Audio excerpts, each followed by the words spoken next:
today we're talking about bullying and harassment in the workplace, from those micro behaviors, that bad behavior that sometimes organizations ignore because it's being done by the guy who brings in the most money. Sometimes behaviors that literally go unpunished because it's too much of a headache to deal with the one person's issues versus the impact it might have on an organization's reputation. And sometimes because it's just annoying to have to address things and it's too much of a hassle for the people in charge. So what we say is no to bullying and harassment on our platform. And I suppose what would be worth starting the discussion off with, maybe to you, Paul. Paul, could you tell us your story, please? You talk about the minions.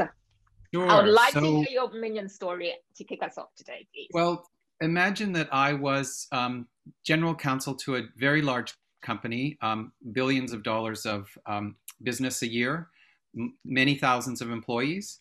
I ran a team of 55, and I had a boss that was pretty seriously of the bullying type. The escalation in bullying behavior was typical, but I didn't understand it at the time. And basically, I was made to feel humiliated, offended, less than, unvalued or undervalued.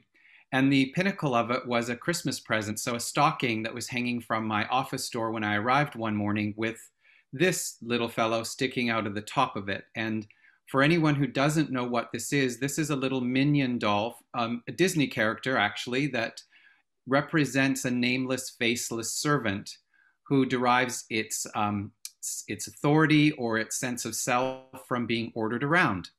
So my wonderful boss gave us a not so subtle hint about how he felt about where we placed in his world. And suffice it to say that I thought bullying would get better. I didn't understand it. It only got worse.